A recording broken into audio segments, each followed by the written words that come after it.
Okay အဲ့ဆိုရင်ကျွန်တော် business suite ပေါ့နော်အသုံးပြုနည်းလေးစလိုက်ကြအောင်ဒီဗီဒီယိုရဲ့7 မိနစ်လောက်က application နဲ့သုံးတဲ့နည်းကိုပြပြီးမှဖြစ်ပြီးတော့ကျန်တဲ့9မိနစ်လောက်ကကြတော့ website ထဲကသုံးတဲ့နည်းပေါ့နော် browser ထဲကသုံးတဲ့နည်းကိုပြပြီးမှဖြစ်ပါတယ် okay စလိုက်ကြအောင် okay အဲ့ဆိုရင်ကျွန်တော် business suite အသုံးပြုနည်း tools တွေပေါ့နော် tools တွေကျွန်တော်တစ်ချက်ကြည့်အောင်ပါနော်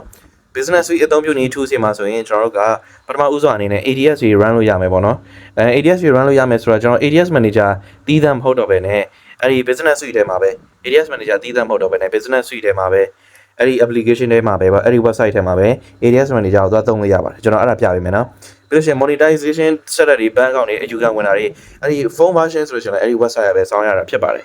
်နော်အဲ့ဒါလေးလည်းကျွန်တော် overview လေးပြပေးမယ်ပေါ့နော် okay ပြီးပြီဆိုရှင်ကျွန်တော် setting ပေါ့လေ setting ဆိုလို့ရှိရင်လည်းကျွန်တော်တို့Facebook ရဲ့ setting အတိုင်းပါပဲပေါ့နော် business suite ရဲ့ setting ဟာဆိုလို့ရှိရင်လည်းကျွန်တော်တို့ automatic တွေ contact create လုပ်တာတွေပြီးလို့ရှိရင် thumb လေးတွေ insight ကြည့်တာတွေအဲဒီ automatic ကအစပြုပြီးတော့ contact create လုပ်တာ thumb လေးထည့်တာတွေ insight ကြည့်တာတွေကလည်း setting တွေကနေသွားလောက်အောင်မဖြစ်ပါတယ်ပြီးလို့ရှိရင်တတိယတစ်ခုအနေနဲ့ကျွန်တော် manage ပေါ့နော် manage ကလည်း team member တွေခွဲထားလို့ရတယ်ဗျာဥပမာတယောက်က setting ဘိုင်းဆိုင်ရာလုပ်တယောက်က post တယောက်က contact လုပ်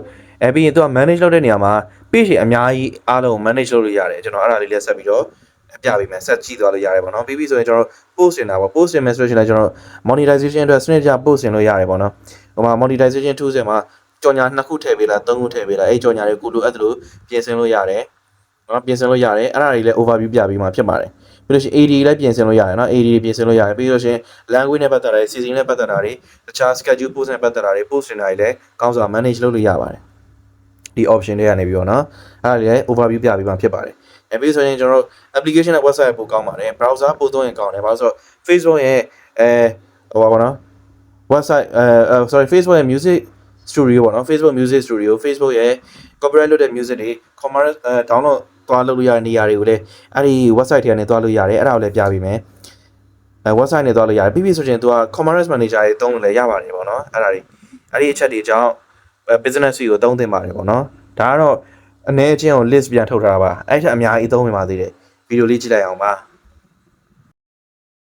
ဆိုရင်ကျွန်တော်ကပထမဦးစွာဒီ application နဲ့ပြပေးမယ်เนาะပြီးရင် browser နဲ့သုံးတဲ့ဟာပြပေးမယ်နှစ်ခုပေါ့เนาะ okay အဲ့ဆိုကျွန်တော် Play Store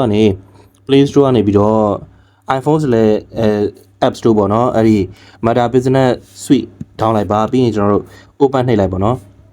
open နှိပ်လိုက်ရင်သူကတခါလေး login ဝင်ခိုင်းပါတယ်ခင်ဗျတခါလေး login ဝင်ပြီးတော့သုံးလို့ရပါတယ်အဲ့ဒါလေးနှိပ်လိုက်ပေါ့เนาะ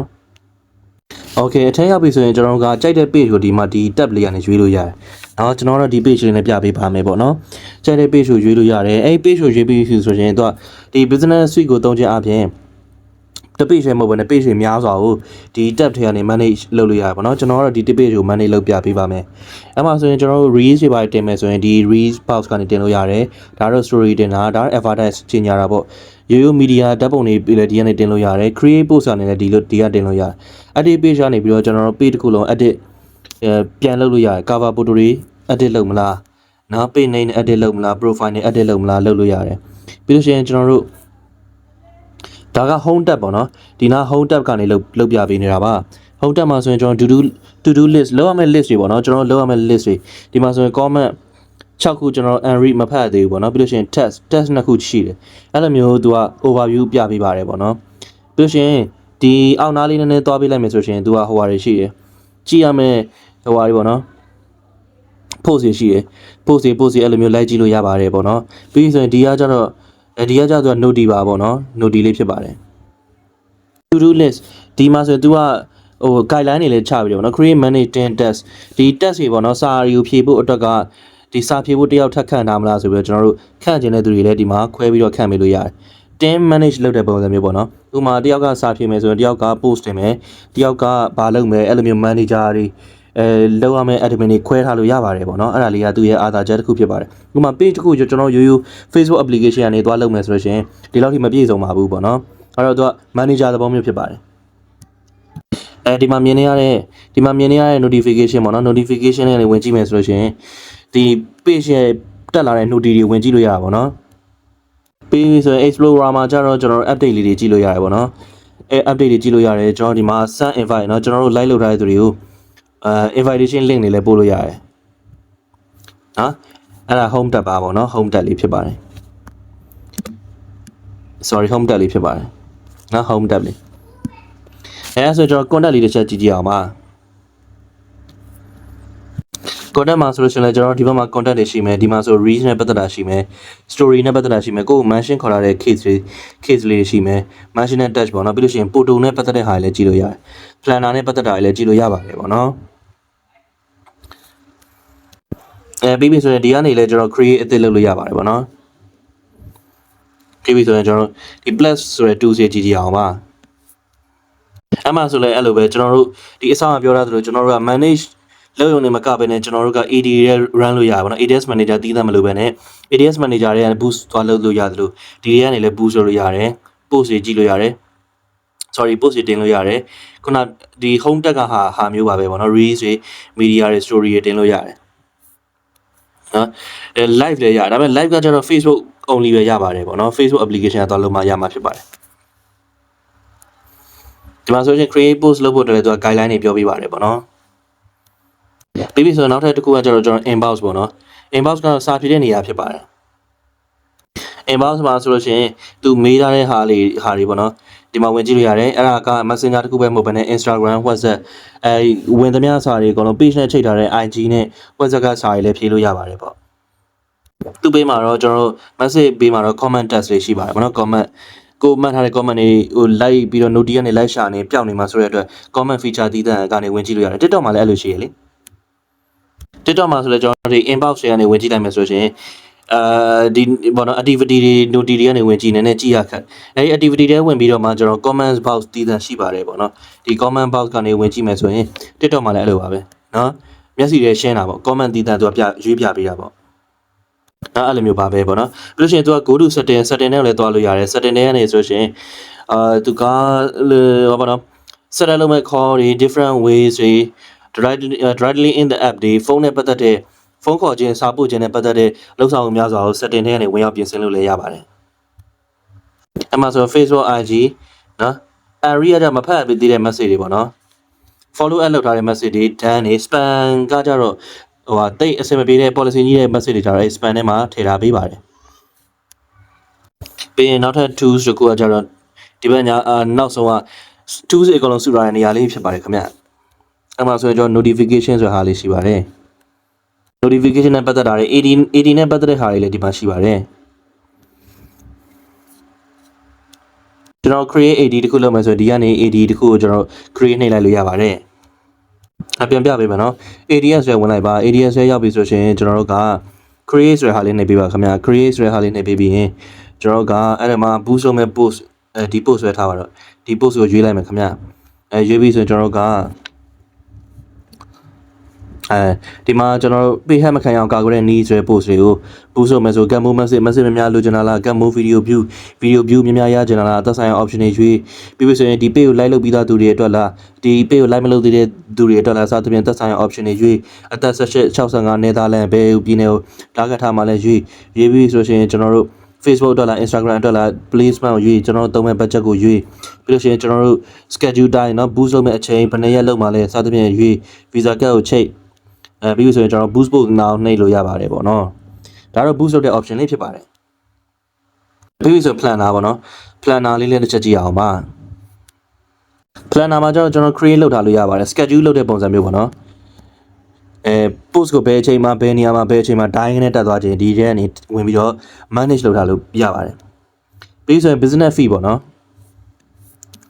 business fee တွေဝင်လိုက်မယ်ဆိုရင်ကျွန်တော် post တင်တဲ့ activity now ကိုရောက်သွားမှာဖြစ်ပါတယ် business fee တွေကနေကျွန်တော် create နှိပ်လိုက်ပါအမှဆိုရင်ကျွန်တော် post တင်ဖို့အတွက် video နဲ့တင်မလား location နဲ့တင်မလား feeling activity နဲ့တင်မလား live နဲ့တင်မလားအရင်တော့ဆိုရင်တော့ creator studio ကအခုဖြတ်သိမ်းလိုက်ပြီဆိုတော့ဟိုပါဘောနော်creator studio application မှာကျတော့ကျွန်တော် thumb နေထည့်လို့ရ business suite မှာကျတော့ thumb နေထည့်တဲ့နေရာ phone version နဲ့မရပါဘူးပေါ့နော် PC version နဲ့ကျွန်တော်ခဏနေပြပေးမယ်နော် thumb နေထည့်တဲ့အကြောင်းအရာတွေကိုပြီး event မှာနော် event လေးကြည့်အောင်ပါevent tab လေးကျတော့နှိပ်လို့မရပါဘူးပေါ့နော်လေးနေတယ်အဲ့ဒါလေးကျတော့ page တွေက Facebook page ရဲ့Facebook application နဲ့တုံးပါခင်ဗျာနော် event တွေလုပ်တဲ့ကျွန်တော်တို့ဗျာဘယ်အချိန်မှာဘာ event လေးဘာ event လေးလုပ်မလဲဆိုတာနဲ့ပတ်သက်ပြီးတော့ announce လုပ်တဲ့ feature လေးဖြစ်ပါတယ်ခင်ဗျာ order ကျတော့ဒီပေါ့နော်ဒီ order နဲ့ပတ်သက်ပြီးတော့ကျွန်တော်တို့ system booking system စသဖြင့် လိုအပ်တဲ့ set တွေ tools တွေ create လုပ်တဲ့နေရာဖြစ်ပါတယ်ကျွန်တော် create ဆိုတဲ့ tab လေးကိုနှိပ်လိုက်ပြီဆိုရင်ဒီလိုက်ကြပြီးဆိုရင် create ဆိုတာလေးနေပါအမှဆိုရင်ကျွန်တော်order လုပ်ထားတဲ့သူကျွန်တော် option တယောက်ကိုလက်နဲ့ရွေးပြီးတော့လက်နဲ့နှိပ်လိုက်ပါပြီးဆိုရင်သူလှုပ်ထားတဲ့ order သူဒီမှာဟိုဖြစ်ထားတဲ့ order amount တွေဒီမှာရွေးပြီးတော့ကျွန်တော်တို့ next လေးနှိပ်လို့ရပါတယ်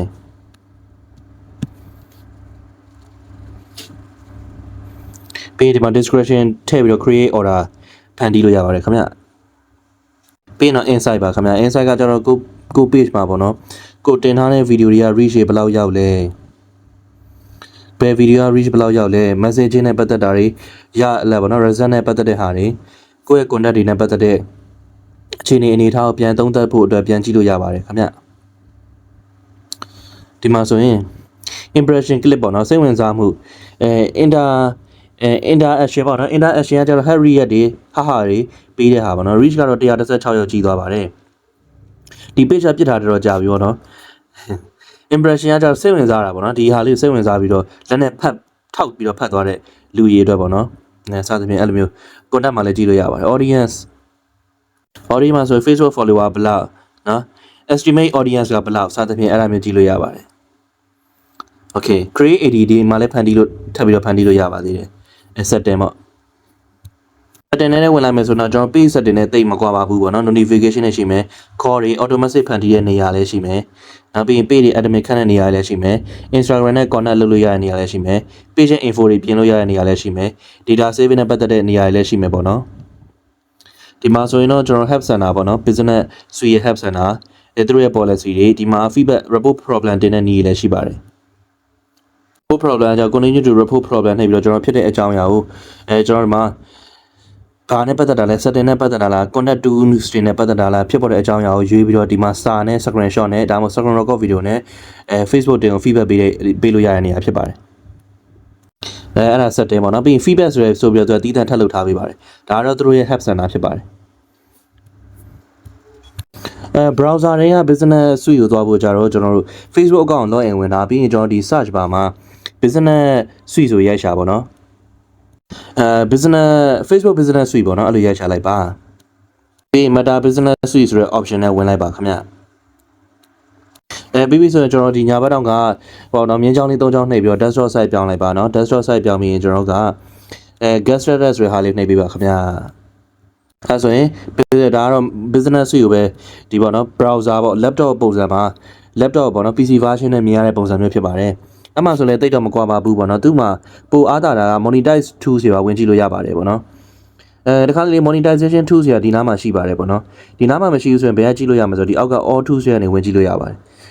နော်ပြောချင်တာကဗျာ monetization tool ဆိုတာဒီအပေါ်မှာများသောအားဖြင့်ပါတယ်အဲ့မှာမရဘူးဆိုရင်ကျွန်တော်ဒီ all tools ပေါ့နော်ဒီအောက်ထဲကနေဝင်ကြည့်ပေးရမှာဖြစ်ပါတယ်all tools ဆိုတဲ့ tab လေးနှိပ်လိုက်ရင်ဒီနားမှာ monetization ဆိုတဲ့ tool ရှိနော်ဒီမှာဒီနားက monetization ဆိုတဲ့ tool ရှိအဲ့ဒီကဝင်ရမှာပါပေါ့နော်okay အဲ့ဆိုကျွန်တော်တစ်ခုချင်းစီဆက်ပြီးလေ့လာကြည့်ရအောင်ပါခုနကပြောခဲ့မှုတဲ့ tools တွေက notification တို့ planner တို့ contact တို့ insight တို့ inbox တို့ ADS ဆိုတာပြောပြပါပြီပေါ့နော်ဒီမှာဆိုလို့ရှိရင်လည်းဗျာFacebook post တွေစနစ်တကျတင်ဒီမှာဆိုရင်လည်းဗျာ Facebook post တွေစနစ်တကျတင်ဖို့အတွက် thumbnail တွေသုံးဖို့အတွက် monetize ရသွားပြီဆိုရှင်လည်း monetize တွေ CC တွေဖွင့်ပြီးတော့တေချာ thumbnail တွေသုံးဖို့AD တွေ manage လုပ်ဖို့စသဖြင့်အဲ့ဒီဟာတွေကတော့ဒီ create post ဒီနားကိုသွားလုပ်လို့ရတယ်နော်ပြီးဆိုရင် create reels ရတယ်ဒီမှာပဲ create story ရတယ်ဒီမှာပဲသူကတော့ application နဲ့ပို့ကောင်းတာကthumbnail လည်းထည့်လို့ရတယ်ပေါ့နော် thumbnail ထည့်ဖို့ကတော့ဒီထဲကနေသွားထည့်လိုက်ရတယ်create post ကနေထည့်လိုက်ရပါတယ်thumbnail ထည့်နေရပါတယ်သိချင် comment မှာတောင်းဆိုသွားလို့ရတယ်နော်ဟုတ်ပြီခင်ဗျ okay အဲ့ဆိုရင်ကျွန်တော်တို့က auto ဆို monetization ဆိုတဲ့ tab လေးတစ်ချက်ကြည့်အောင်ပါဒီ page က monetize restrict ဖြစ်နေလားဘာလားညာလားအဲ့ဒီရဲ့ data ကနေကြည့်လို့ရပါတယ်ဒီမှာဆိုရင်ကျွန်တော်တို့ IS လည်းမရသေးဘူး Instagram ရဲ့ live လည်းမရသေးဘူးဘာလို့ဆိုတော့သူကတမန် follower တွေတမန် watch hour တွေတမန်5 video active တွေမရသေးလို့လည်းဖြစ်ပါတယ်နောက်တစ်ခုကကြတော့ကျွန်တော်တို့ဒီမှာmonetization issue ဝါနေလို့ဖြစ်ပါတယ်အဲ့ဒါကိုဘယ်လိုကြည့်ရမလဲဆိုတော့ကျွန်တော်တို့ CDD ကနေကြည့်လို့ရပါတယ် CDD ကိုလည်းတစ်ချက်နှိပ်လိုက်မယ်ဆိုရင်partner monetize policy ညှိထားပါတယ်ပေါ့နော်အဲ့ဒါ request another review နဲ့အယူခံတော့ဝင်ထားပါတယ်စသဖြင့်အဲ့ဒါမျိုးတွေလည်းကြည့်လို့ရတယ်ပြီးလို့ရှိရင် तू က IS ပဲမဟုတ်ဘဲနဲ့ဒီမှာ star tab တွေကြည့်လို့ရတယ် brand content တက်ခြင်း tab တွေကြည့်လို့ရတယ် watch hour လိုအပ်တဲ့ requirement monetization တခြား tools တွေလည်းကြည့်လို့ရမယ် banking နဲ့ပတ်သက်တာလည်းကြည့်လို့ရမယ်ပေါ့နော်brand connect touch ကကြတော့ကျွန်တော်တို့က brand connect touch နဲ့ပတ်သက်ပြီးတော့ဒီကိုယ့်ရဲ့ connect တွေကိုpost တွေတင်ထားပေးရမယ်ပေါ့နော်အဲ့ဒါကြတော့ creator ဘက်ကနေ brand connect touch လုပ်ထားတဲ့အခါကျမှလူကြီးမင်းတို့စီကိုပြပအများပြပ brand တွေကနေလူကြီးမင်းတို့ဒီ brand connect touch ရဲ့ feature တွေဝင်ကြည့်ပြီးတော့လူကြီးမင်းတို့ရဲ့ brand connect တွေနဲ့ပတ်သက်ပြီးစိတ်ဝင်စားလို့ရှိရင်ဒီ collaborate လုပ်တဲ့ပုံစံမျိုးဖြစ်ပါတယ်ဒါကတော့မြန်မာပြည်မှာအသုံးတော်တော်နည်းပါသေးတယ်ပေါ့နော်တခြား feature များအနေနဲ့ကြတော့ဒီမှာ star ကလည်းမြန်မာနိုင်ငံမှာပတ်စံပေးတာနည်းပါသေးတယ်ပေါ့နော်ဟိုတော်တော်နာမည်ကြီးတဲ့ဘူပိုင်ကြီးပေါ့နော်လွှမ်းပိုင်တို့ဘာတို့ gaming မှာဆိုရင် air style နဲ့သူတို့လိုမျိုး fan weight တောင်းတဲ့သူတွေမှဒါချစ်လို့ခင်လို့ star ကပေးကြတာများပါတယ်တောင်းဆိုတော့ပတ်စံအကုန်ခံပြီးပေးကြတာမျိုးတိတ်မရှိပါဘူးပေါ့နော်ဘန်ကောင်နဲ့ပတ်သက်တော့ကြဒီ tab ထဲမှာကြည့်လို့ရပါတယ်ပေါ့နော်ကိုယ့်ရဲ့ဘန်ကောင်ချိန်ထားတာတွေပေးအောက်တွေနဲ့ပတ်သက်တာတွေပေါ့နော်အဲဆိုရင်ကျွန်တော် autos မှာဆက်ပြီးလေ့လာကြည့်အောင်ပါ auto မှာဆိုရင်တော့တော်တော်များပါတယ်ကျွန်တော် business feed တွေရှိမယ် inbox တွေရှိမယ်ဒါတော့ခုန live dashboard sound collection ကကျတော့policy ဘာလဲcopyright လုပ်တဲ့သချင်းတွေ download လုပ်တဲ့နေရာလေးပါပေါ့နော် manage ဘိုင်းမှာဆိုလို့ရှိရင် billing နဲ့ payment method တွေရှိမယ် billing နဲ့ payment တွေရှိမယ်နော် billing payment ဒါ ADS နဲ့ပတ်သက်တာ brand safety domain တွေရှိမယ်နောက်ပြီးလို့ရှိရင် business application တွေရှိမယ် business support home တွေရှိမယ် business support home တော့ AD တစ်စိပဲဖြစ်တဲ့နေရာတွေတွားကြည့်လို့ရတဲ့နေရာပါနော် payout account တွေနဲ့ပတ်သက်တာရှိမယ် setting နဲ့ပတ်သက်တာရှိမယ် store location payout ဆိုတာကြတော့ခုန payout မှာဗျာ payment method ကကြတော့ ADS ပေါ့နော် Facebook ကို boost လုပ်ဖို့ကိုယ့်ဘက်ကပေးရတာပေါ့ payout ကကြတော့ကိုယ်ပတ်စံပေးတာပေါ့နော်ကိုယ်ပတ်စံပေးဖို့အတွက်Facebook INC ကနေပတ်စံပေးဖို့အတွက်ရတဲ့ပတ်စံတွေပါတယ်insight တွေတွားကြည့်လို့ရတဲ့နေရာပေါ့နော် analyst လည်းလုပ်လို့ရတယ်ပေါ့နော်ဒီမှာ insight တွေ traffic analyst report တွေလည်းကြည့်လို့ရပါတယ်ပေါ့နော်ပြီးရင်ဒီမှာ advertise မှာဆိုရင် ADS manager တွေevent manager တွေ instant form တွေadvertise နဲ့ပတ်သက်တဲ့လုံဆောင်ချက်တွေ ADS manager လည်းဒီကနေ control သွားလုပ်လို့ရတယ်ပေါ့နော် sell product နဲ့ service မှာဆိုလို့ရှိရင်လည်းကျွန်တော်တို့ပေးထားတဲ့ service တွေအနေနဲ့ monetize တွေ order တွေတခြား service commerce manager တုံးတဲ့ tools တွေလည်းပါတယ်ပေါ့နော်အဲ့ဒါတွေအကုန်လုံးကကျတော့ဒီကကျွန်တော်တို့ all tools တွေကနေလေ့လာလို့ရပါတယ်ပေါ့နော်ဒီက create AD ကနေလဲကျွန်တော် AD တွေဖန်တီးလို့ရပါတယ်ပေါ့နော် okay အဲ့ဆိုတော့ business manager အသုံးပြုပုံပြုနည်းလေးဖြစ်ပါတယ်နော်တက်ပြီးသိလို့တဲ့အသေးစိတ်ထပ်ပြီးသိလို့တဲ့ကျွန်တော်ပြောသားတဲ့ထဲမှာမသိနားမလည်ခဲ့တဲ့နေရာတွေအသေးစိတ်အနေနဲ့သိလို့တဲ့နေရာလေးတွေကိုဟိုမေးသွားလို့ရပါတယ်နော်ကျွန်တော်အဲ့မေးသွားတဲ့အကြောင်းအရာတွေပေါ်မူတည်ပါအသေးစိတ်ရှင်းပြပေးပါမယ်နော်ကောမမှာတောင်းဆိုသွားလို့ရေးသွားလို့ရပါတယ်ဟုတ်ကဲ့ပါခင်ဗျ